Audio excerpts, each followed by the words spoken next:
Tadi katanya Caimin bilang Bapak kenapa di UGM nggak dapat ceramah, nggak boleh? Inilah kita ini, apapun tekanan yang kita alami, yang kita hadapi, belum apa-apa dibanding tekanan ekonomi yang dirasakan keluarga-keluarga, belum apa-apa dibanding sulitnya anak-anak muda cari lapangan pekerjaan, dibandingkan dengan petani cari pupuk, dibandingkan dengan nelayan, dibandingkan peternak. Jadi seberat-beratnya tekanan itu, tekanan rakyat jauh lebih besar, dan kita berada di sini memperjuangkan itu semua agar menjadi ringan bagi rakyat, supaya rakyat yang merasakan tekanan hidup yang sulit, lapangan pekerjaan yang sulit jadi terbebaskan. Dan bila untuk berjuang itu harus menghadapi tekanan, kita hadapi. Mudah-mudahan di masjid ini majelisnya memikirkan tentang kondisi masyarakat luas yang barangkali alhamdulillah di komplek ini diberikan nikmat rizki yang berlimpah. Bersiap untuk kita membantu yang lebih luas lagi karena kondisi yang berat seperti ini. Dan kita berharap ini semua bisa tertangani, kondisinya menjadi lebih baik. Pesan yang kedua, kita semua yang berada di sini adalah keluarga-keluarga yang tinggal di sekitar kompleks ini. Pendidikan untuk anak-anak lewat keluarga menjadi kunci yang utama. Mari kita perhatikan, insya Allah kita semua bisa menjadi orang tua yang baik. Pendidik terpenting adalah orang tua, tapi pendidik yang paling tidak tersiapkan adalah orang tua. Karena itu mudah-mudahan di masjid ini juga kita bisa dorong sama-sama penyiapan orang tua kita untuk bisa menjadi pendidik yang lebih baik. Dan itu bukan sesuatu yang sederhana. Saya ketika membicarakan soal pendidikan ke depan, ini pendidikan paling dasar ini. Kenapa? Hari ini banyak kasus korupsi Bapak Ibu. Betul ya? Ya jangan semua Pak. Nah kalau semua masjid ini kena juga Pak nanti Pak. Jangan semua. Ya Pak Agus Jamil. Ini sahabat saya dari sahabat keluarga dari Jogja nih Pak Agus Jamil yang tinggal di sini juga ya Pak Agus. Pertanyaan ini besar sekali. Saya sering dapat pertanyaan ini Beb. Sudah kuliah tinggi-tinggi masih korup. Kuliahnya tinggi-tinggi masih korup. Gelarnya banyak. Yang terakhir kemarin ditangkap itu hakim Jakarta Selatan. Ketua pengadilan. Motornya banyak sekali Pak. Saya sempat mikir nyetaternya sehari aja nggak selesai Pak itu Pak. Karena 20 sekian Harley Davidson.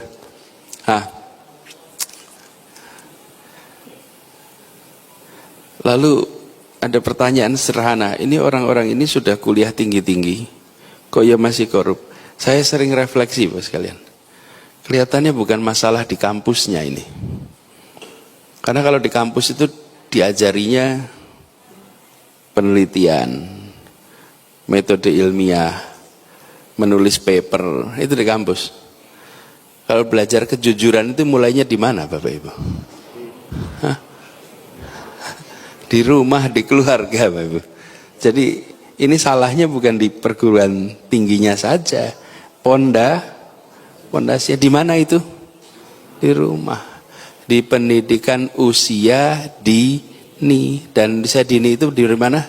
Dalam kandungan sampai 6 tahun. Disitulah. Jadi saya berharap masjid ini memikirkan secara serius.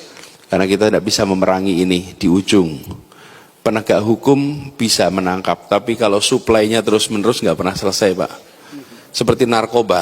Narkoba itu kadang-kadang yang dipikirkan bagaimana memotong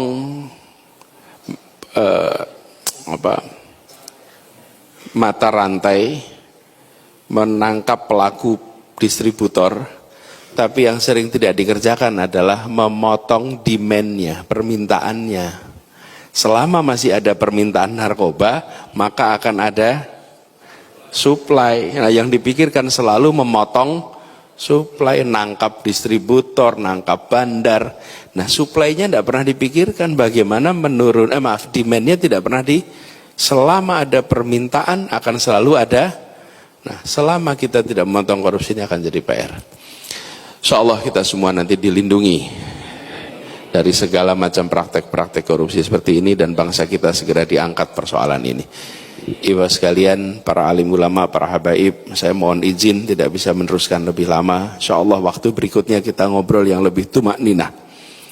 InsyaAllah semuanya diberikan kesehatan, diberikan panjang umur, dimudahkan dalam semua urusannya, dan InsyaAllah kita jumpa kembali dalam keadaan sehat walafiat. Kurang lebih mohon dimaafkan. Allahumma afiq ila aqwamit thoriq, nasrullah wa fathun qarib. Assalamualaikum warahmatullahi wabarakatuh. Halo teman-teman, jumpa bersama saya di Politik Dani ya. Ini menarik teman-teman, bagaimana Anies Baswedan ya, mantan Capres 2024 ini sangat luar biasa. Beliau betul-betul menjadi tokoh yang sangat luar biasa, bermanfaat bagi masyarakat ya. Bagaimana ia membangun jembatan untuk warga teman-teman ya. Bagaimana ia membangun jembatan untuk masyarakat. Dan ini adalah sebuah hal yang sangat luar biasa menurut saya. Kenapa? Karena Indonesia butuh pemimpin atau sosok tokoh yang seperti Anies ya. Harus dimanapun posisi kita harus berkontribusi untuk bangsa dan negara. Ini yang dicontohkan oleh Anies Baswedan, dan saya rasa Anies sangat cerdas ya, sangat pintar, sehingga beliau menjadi teladan bagi bangsa dan negara, bagi tokoh-tokoh lain. Bagaimana partai Anies yang ia bangun juga ya, dengan kerja keras para relawan, ini juga bentuk kerja nyata Anies teman-teman untuk berkontribusi di negara kita ini, untuk menghadirkan pemimpin-pemimpin hebat di kemudian hari.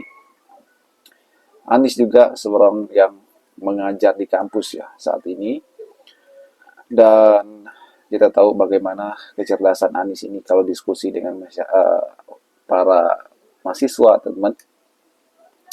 Inilah sosok pemimpin yang pintar, cerdas ya, dan ini membuat kita semakin bangga. Dan kalau kita melihat ya, Pilpres 2029 ini semakin dekat teman-teman. Ya mungkin ya 2 atau 3 tahun lagi ya, dan saya yakin bahwa Anies Baswedan adalah tokoh yang mampu ya bersaing lagi di 2029, walaupun mungkin harus berhadapan dengan sang petahana Prabowo Subianto, tapi Anies tidak akan pernah takut ya teman-teman, sebab beliau punya kapasitas yang luar biasa, apalagi kalau bergabung dengan AHY ya kan, Agus Harimurti Yudhoyono, yang juga tokoh yang sangat fenomenal teman-teman, yang seharusnya bisa mendampingi Anies di 2024 yang lalu. Namun karena gejolak politik yang sangat dinamis ya, berubah, akhirnya mereka berpisah. Dan kita harap 2029 Anies dan AHY ini akan bersatu lagi, membangun komunikasi, membangun kekuatan ya untuk menyongsong 2029. Saya yakin teman-teman ya, Anies dan AHY ini akan bersatu ya. Biar bagaimanapun AHY adalah tokoh yang berpotensi dan berpeluang. Bagaimana menurut kalian?